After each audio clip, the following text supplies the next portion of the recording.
I'm Dave Faulkner from HOODOO Gurus. I've lived in Bondi for 32 years, and I just think that this whole thing stinks to high heaven. It's destroying a community asset. The pavilion is our town hall, and it's the heart of Bondi Beach for the local people. Yes, the tourists have lots of other facilities they can use. To turn the pavilion into another restaurant, shopping mall, or whatever it is they're planning, destroying the cinema, destroying the art gallery, these are things that we cannot replace, and they're useful for so many small groups that cannot use a commercial facility because they just can't pay for them. You know, we have playing fields for sporting teams. Why don't we have areas for theatre and music and other cultural pursuits?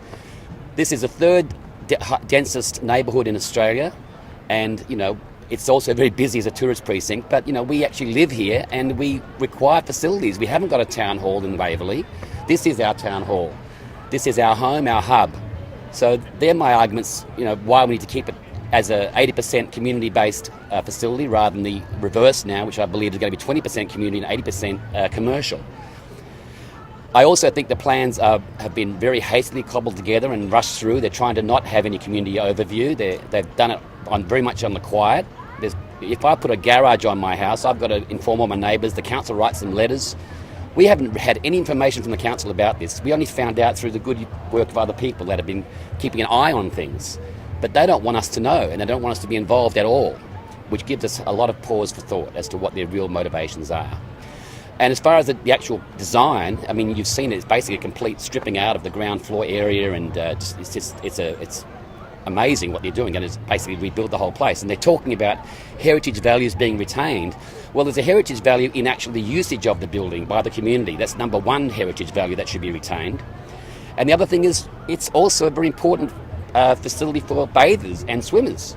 And they're moving the toilets around the side of the building. The entrance is no longer going to be in the front of the building. It'll be at the side between the Bondi Surf Club and the pavilion itself, which, as any woman and child would know, is not a safe area to be lingering around. It's very narrow, and there are approaches from behind the building, which people have been homeless, people living there at different stages. It's not a safe place for people to be there by themselves.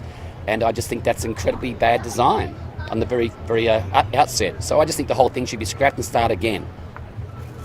Do you think that council's underestimated how hard Bondi residents will fight for this?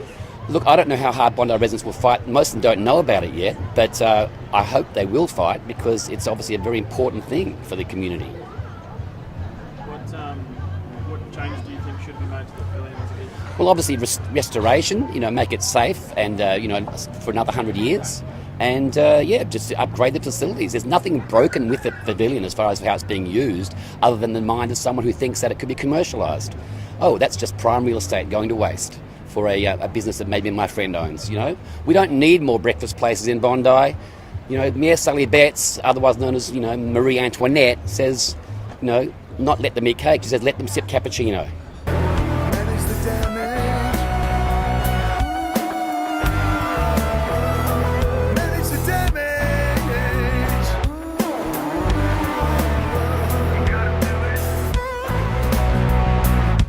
Baby, feel the world coming down on you. In your head telling you just what to do. Saying, baby, gotta take the salvation road. Giving you all of its heavy love.